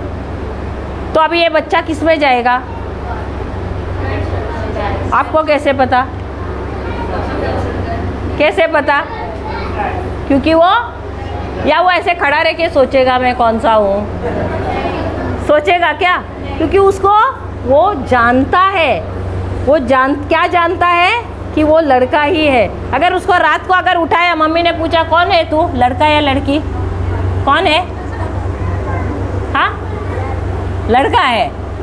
पता है ना, गहरी नींद से उठा है तो भी क्या बोलेगा? लड़की नहीं बोलेगा ना। क्यों? क्योंकि तू जानता है कि तू लड़का है। उसी प्रकार हमारी परीक्षा नहीं है, क्योंकि हम जानते हैं किस चीज़ की परीक्षा है? जो ज्ञान हमें मिला है, इसलिए हमारे विश्वास की परीक्षा है। विश्वास क्या है? जो चीज़ें प्रभु के वचन में है उसका हमें जब ज्ञान मिलता है, उसी से तो हमारा विश्वास बढ़ता है।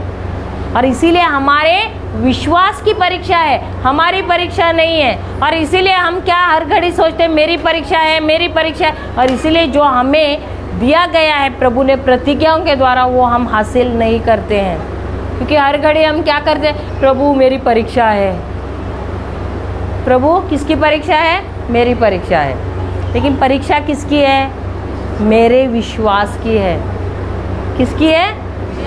मेरे विश्वास की है, मेरी परीक्षा नहीं है। इसीलिए किसमें ज़्यादा बढ़ना है? वचनों को सीख कर, वचनों का ज्ञान लेने के लिए। क्योंकि जब हमारे जीवन में समस्याएं आती हैं, जो ज्ञान मुझे मिला है उसी के अनुसार मैं जवाब देती हूँ। अभी प्रभु यीशु जब उनके जीवन में प्रलोभन आया, उसने बाइबल खोला, अरे इसका क्या जवाब दूँ शैतान को, ऐसे किया क्या किया? उसने 12 साल की उम्र से सीखने लगा। उसकी माँ 12 साल से पहले भी उसको ज्ञान था। कैसे? जब माता पिता आते थे मंदिर से, कलीसिया से आते थे, तो सबसे पहले वो पूछता होगा कि क्या सुना तुमने, और वो ज्ञान ले रहा था। हालेलुया। बड़ा होने पर भी वो सीख रहा था। और इसकी वजह से जब उसके जीवन में प्रलोभन आया तो उसने क्या किया? लिखा है, ऐसे कहा उसने। हालेलुया। उसी प्रकार जब मेरे पास ज्ञान होता है, समझ होती है वचनों की, तो और मेरा विश्वास पर दबाव डाला जाता है, तो परीक्षा किसकी है? विश्वास की है, मेरी नहीं है। मेरे विश्वास पर दबाव डाला जा रहा है कि मैं कितने देर तक वहाँ पर स्थिर रह सकती हूँ। Hallelujah, hallelujah, hallelujah. जय यीशु, जय यीशु। अब ये जो विश्वास है, विश्वास से जब शुरू हो जाता है, उसके बाद आता है उसको विश्वास का एक जुड़वा भाई है। कौन है? आनंद का भी एक जुड़वा भाई है। कौन है? शांति है। जब आनंद है वहाँ पर शांति रहनी ही चाहिए। अगर शांति नहीं है, शांति भंग हो गई है, तो आपका आनंद भी निकल जाता है। विश्वास का जुड़वा भाई है। क्या दिया है उसके बाद? पर धीरज को, धीरज है। क्या है? धीरज। क्या है? विश्वास, संयम या धीरज क्या है? विश्वास का जुड़वा भाई है। जहाँ विश्वास है, विश्वास जब हमारा डगमगाने पर उतर आता है, उस समय संयम आ जाता है उसको साथ देने के लिए। Hallelujah, hallelujah, hallelujah. अब कोई व्यक्ति संयम कब खो बैठता है? आपने किसी व्यक्ति को देखा है संयम खोते हुए? क्यों खोता है? विश्वास ही नहीं रहता। हाँ, जिस प्रकार धीरज या संयम कैसे उत्पन्न होता है, उसका जड़ क्या है? विश्वास है। उसी प्रकार संयम का विपरीत क्या वर्ड आया? असंयम। असंयम का जड़ क्या है? डर है। क्या है? डर है। तो सबसे पहले हमको जानना है कि ये डर किस चीज़ का है।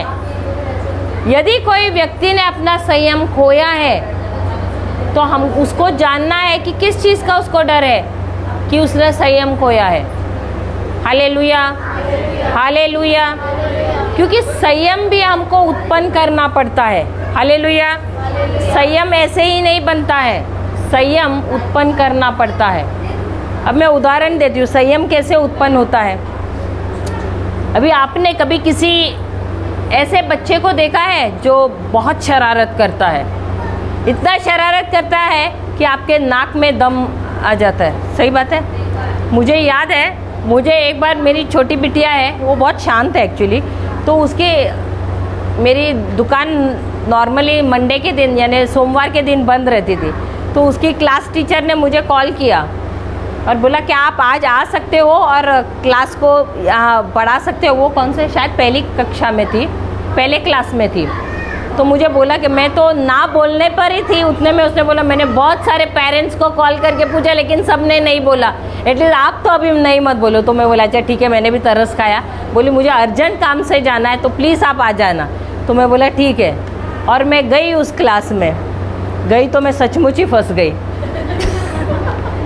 क्योंकि मैं सच्ची बोलती हूँ, मुझ में थोड़ा भी संयम नहीं था। लेकिन वो बच्चे हर एक तो सबसे पहले इतना आवाज़ कर रहे थे, उसके बाद एक आ रहा है टीचर ऐसे कर रहा है, उसको भेजा तो दूसरा बोल रहा है टीचर ऐसे कर रहा है, और ऐसे लाइन ही लगी। मैं फिर आखिर में बोला मैं किसी को नहीं छोड़ रही, सब जाके बैठो। फिर भी उसमें से ये आवाज़ करना ही बंद नहीं कर रहे। फिर थोड़े देर में और कोई आ रहा है ऐसे खींच रहा है कुर्ता, टीचर। फिर थोड़े देर में और आ रहा है ऐसे ऐसे, टीचर। मैं तो नाक में ऐसे दम आ गया। मैं बोला प्रभु ये 3-4 घंटे कभी ख़त्म हो जाएंगे। उसमें मेरी बेटी तो वहाँ थी, उसके भी पंख, यानी वो तो वैसे बहुत शांत रहती है, लेकिन उसने देखा कि अरे चलो मेरी मम्मी है आज टीचर, तो वो भी चल पड़ी। मैं बोला उसके साथ साथ उसकी सहेली भी जो चुप बैठती थी उसके भी चालू हो गए। मैं बोला हे प्रभु ये टीचर इतने सारे बच्चों को कैसे देखभाल करती है, यानी उतना माइंड कैसे करती है। मैं तो 3 मेरे बच्चे, चलो मुश्किल से वो भी मेरी सास देख रेख करती है, तो ये पूरे क्लास को ये टीचर कैसे माइंड करती है। हालेलुया। तो क्या वो टीचर ने एक दिन में सीखा क्या धीरज धरना? नहीं, जब वो आई रहेगी तो मेरे जैसे ही वो भी रही होगी, सही बात है। लेकिन वो बच्चों के साथ वैसे रह के वो सीखी है धीरज उत्पन्न करना। हालेलुया। तो धीरज अगर उत्पन्न करना है तो हमको सीखना है, और ये कैसे? प्रेम से हम कर सकते हैं। हालेलुया। जहाँ प्रेम होता है वहीं पर संयम से हम आगे बढ़ सकते हैं। जहाँ प्रेम नहीं है वहाँ संयम से, अभी भी मुझे बहुत कष्ट होता है कहीं कहीं संयम में या धीरज से, धैर्य से कोई चीज़ हैंडल करने में। लेकिन अगर प्रेम में फिक्स हो जाता है तो संयम में भी आप या धैर्य से आप कार्य कर सकते हैं। Hallelujah, hallelujah. और यदि धैर्य में आपको रहना है, धैर्य ने क्या, आप एक ही समान रहेंगे। भले ऐसे लगेगा आपकी परिस्थिति ऐसे ऐसे नाच रही है आपके सामने, लेकिन आप विचलित नहीं रहोगे, आप एक समान वैसे ही रहोगे, स्थिर रहोगे और धन्यवाद देते रहोगे, आनंदित रहोगे, शांत रहोगे। और तब आप देखोगे कि जो आपको चाहिए, उसके बाद क्या लिखा है, पर धीरज को अपना पूरा काम करने दो कि तुम पूरे और सिद्ध हो जाओ और तुम में किसी बात की घटी ना रहे। अभी आपने कोई आम के पेड़ को देखा है ना? यहाँ पर आम का पेड़ नहीं है क्या? कहीं और देखा है।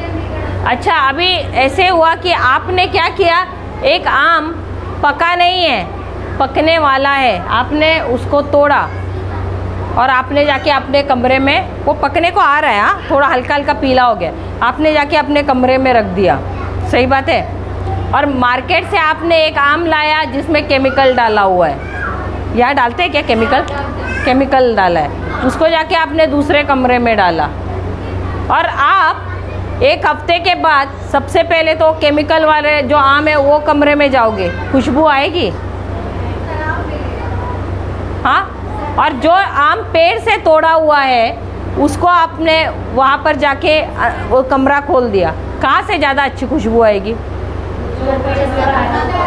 जो क्यों? क्योंकि वो आम को पूरा पकने दिया गया है, वो पीला हो गया है और उसको लाके वहाँ रखा गया, तो वहाँ से क्या आएगी? अच्छी खुशबू आएगी। लेकिन जो केमिकल लगा के रखा हुआ है उसमें से खुशबू आएगी क्या? नहीं आएगी। क्यों? क्योंकि उसको समय से पहले निकाला है और उसमें वो परिपक्व नहीं हुआ है, मैच्योर बोलते हैं ना, परिपक्व नहीं हुआ है। उसी प्रकार हमारे जीवन में भी समस्याएं जब हैं, हमको क्या करना है? सबसे पहले आनंदित होना है। जब समस्या आती है आनंदित होना है, आनंद के साथ क्या आती है? शांति आती है। और उसके बाद हमको विश्वास में चलना है, विश्वास को साथ देने के लिए आता है धीरज, और इस धीरज को हमको क्या करना है? पूरा कार्य करने देना है। अगर वो अधूरा काम किया तो वैसे ही होगा जैसे एक केमिकल वाला आम लाया, आधा पका हुआ आम लाया और रखा, क्या उसका खुशबू आएगा? नहीं आएगा। खाएंगे तो स्वाद लगेगा, कौन सा स्वादिष्ट लगता है? जो पेड़ से पका हुआ आम, जो पूरा पका है, उसको हाथ ऐसे लगाते ही वो आता है कि नहीं हाथ में? तोड़ना पड़ता है कि ऐसे आ जाता है हाथ में, ऐसे आ जाता है। सही बात, क्यों? क्योंकि वो पूरी तरह से पक गया, परिपक्व हो गया और वो स्वादिष्ट भी रहता है। हालेलुया।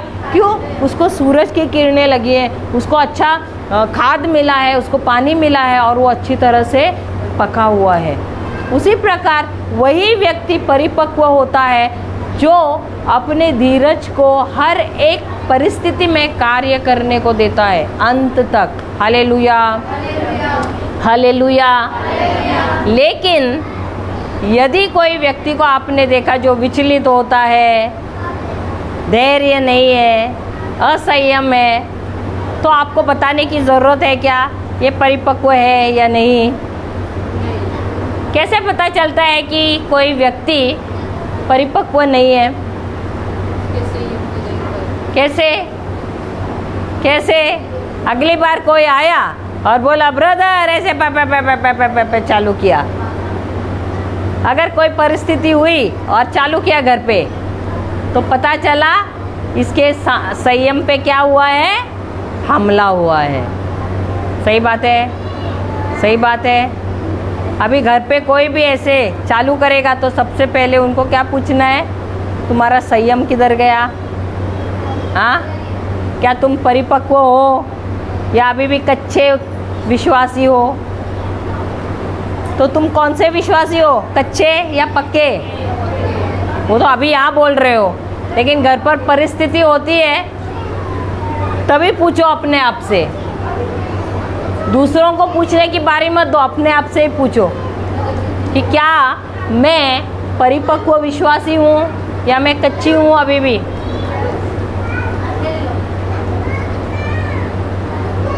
जो व्यक्ति समस्या समस्या समस्या बोल रहा है वो अभी भी कोई बोल ही नहीं रहा है। कौन है? तो बोलो एक दूसरे को, परिपक्व हो जाओ, परिपक्व हो जाओ, वचनों में बढ़ो। और जब समस्या देखते हो, समस्या मत बोलो, जो चाहते हो वो बोलो। जो प्रभु का वचन कहता है वही बोलो और आनंदित रहो, हर घड़ी आनंदित रहो, क्योंकि मेरा आनंद मेरे पति से आता है। किससे आता है? इसका मतलब सब सुन रहे हैं। मेरा आनंद किससे आता है? पति से नहीं आता है, मेरे बच्चों से नहीं आता है, मेरे माता पिता से नहीं आता है, मेरे बीवी से नहीं आता है। किससे आता है? जिसका आनंद पति से आता है वो रोता ही रहेगा और कुरकुरी करता रहेगा जिंदगी भर। लेकिन जिसका आनंद आता है प्रभु से, वो बोलेगा मेरा पति कुछ भी करे मुझे फ़र्क ही नहीं पड़ता, प्रभु मेरा आनंद, मुझे आनंद देने वाले तुम हो। कौन हो? मेरा आनंद तुमसे आता है, मेरे पति से नहीं आता है, इसलिए उसको जो करना है करने दो। लेकिन वो जो भी कर रहे हैं मुझे पता है आपकी आत्मा उसके अंदर है और उससे सही मार्ग पे लाया है। हालेलुया। तो इसलिए जो निर्णय मैंने किया है आनंदित रहने का, मैं आनंदित ही रहूँगी भले वो कुछ भी करे। सही बात है। तो मेरा आनंद किससे आता है? मेरे प्रभु से आता है। और अगर मैं परिपक्व हूँ तो मैं हर घड़ी आनंदित रहूँगी। मौके का, सिर्फ अच्छा मौका नहीं का इंतज़ार नहीं करूँगी, हर घड़ी आनंदित रहूँगी। भले क्लेश का समय हो, भले अच्छा समय हो, भले बुरा समय हो, कैसा भी समय हो, मैंने निर्णय लिया है कि मैं हर घड़ी आनंदित ही रहूँगी। जैसे संत पौल ने निर्णय लिया है कि मैं हर घड़ी आनंदित रहूँगा, और तुमसे भी कहता हूँ कि तुम भी हर घड़ी आनंदित रहो। Hallelujah, hallelujah. तो कुछ सीखने को मिला। 3 दिन से क्या सीख रहे हैं? आनंद पर। तो जब हमारे धीरज पर हमला होता है तो क्या करना है? आनंदित होना है। Hallelujah, hallelujah. क्योंकि समस्या हमको बोलकर नहीं आती है, चेतावनी देकर नहीं आती है, समस्या अचानक आती है। इसलिए हर घड़ी आनंदित रहना चाहिए हमको। Hallelujah, hallelujah. तो हम आंखें बंद करते हैं, धन्यवाद देते हैं प्रभु को कि उन्होंने हमें इतने आसानी से बहुत अच्छे अच्छे उदाहरणों द्वारा हमें सिखाया है कि कैसे हम हर घड़ी आनंदित रह सकते हैं, शांति में रह सकते हैं, विश्वास में और धीरज में चल सकते हैं, और जो प्रभु ने हमारे लिए बनाया है। मुझे एक उदाहरण भी देना है, 5 मिनट और लूँ क्या ये प्रार्थना करने से पहले? मुझे अभी पवित्र आत्मा ने याद दिलाया। अभी समझो 2 बच्चे हैं, उनके 12-13 साल के बच्चे हैं, उनके माता पिता का दोनों का एक्सीडेंट हो जाता है, सही बात है? तो प्रॉपर्टी किसको जाती है? किसको जाती है?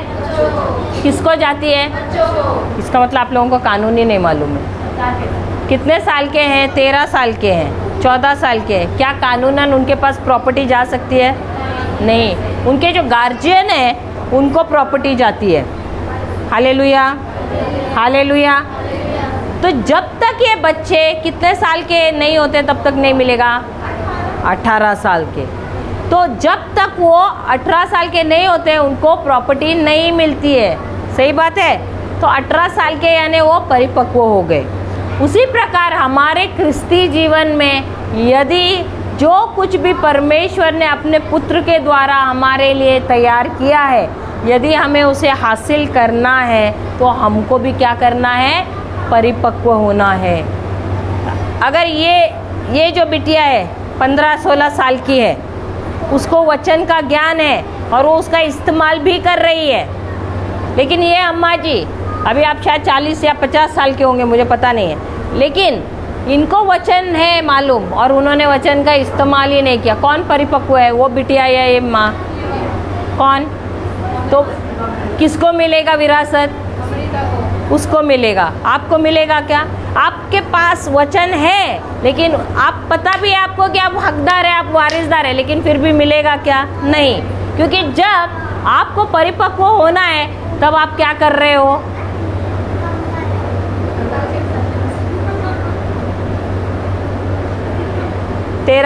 एक 2-3 महीने का, 6 महीने का, 1 साल का बच्चा क्या करता है?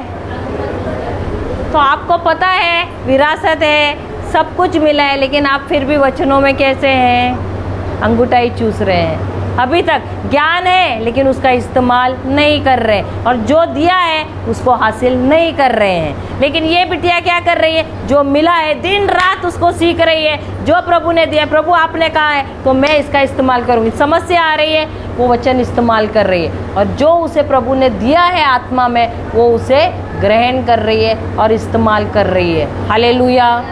तो हकदार कौन है? वारिसदार कौन है? दोनों है, लेकिन मिल किसको रहा है? उसको मिल रहा है, क्योंकि वो इस्तेमाल कर रहे, कुरकुर नहीं कर रही है, वो चिढ़ नहीं रही है, उसका संयम नहीं गवा रही है, लेकिन विश्वास में चल रही है, संयम को पूरा काम करने दे रही है, हर घड़ी आनंदित रह रही है, वचनों को सीख रही है और परिपक्व हो रही है। हालेलुया। और वैसे ही लोगों को कोई चीज़ की कभी भी घटी नहीं होगी, यही वो वचन कहता है। जो व्यक्ति परिपक्व होता है उसके जीवन में कोई चीज़ की घटी कभी नहीं होती है। हालेलुया। क्यों? क्योंकि उसके पास वचन है और वो जानता है कि प्रभु ने मुझे दे दिया है, और उस पर वो खड़ा रहता है, और जो उसका है वो छीन के लेता है। रोता नहीं है, शिकायत नहीं करता है, छीन के लेता है। शैतान से बोलता है ये मेरा है, खबरदार आगे आए तो। आज सुबह हम लोग टोल नाका उधर क्रॉस कर रहे थे तो योगेश भाई हमको बोल रहे थे, अगर ब्रदर मुंबई या हिंदी में बात कर रहे थे, हम सापला से आए, तो उसको समझ में नहीं आया, बोला नहीं दिखाओ आप कार्ड।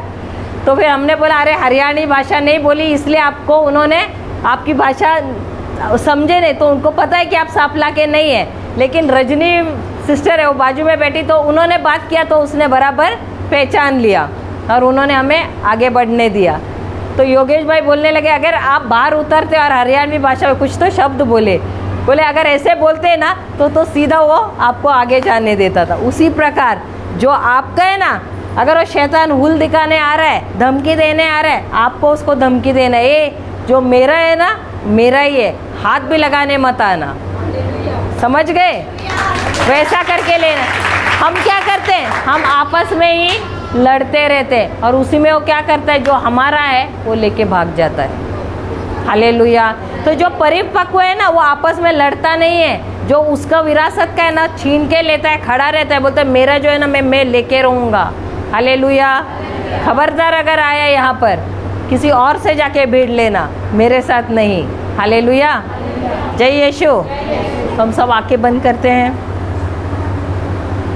हे प्रभु यीशु, हम आपको धन्यवाद देते हैं कि 3 दिनों से आप हमें सिखा रहे हैं कि कैसे सबसे पहले हम आनंदित रहें, समस्याओं को देखकर, परीक्षाओं को देखकर शांति में रहें। उसके बाद हम विश्वास में बढ़ें, क्योंकि परीक्षा हमारी नहीं है, हमारे विश्वास की है। वचनों में बढ़े, और जब हम विश्वास में चल रहे हैं, हमारा धीरज हमें साथ देता है, और जब हम धीरज को पूरा कार्य करने देते हैं, यही धीरज हमें अंत तक ले जाता है उस प्रतिज्ञा को हासिल करने के लिए जो प्रभु आपने अपने पुत्र यीशु के द्वारा हमें दिया है, और हमें परिपक्व बना देते हैं यही प्रतिज्ञाएं।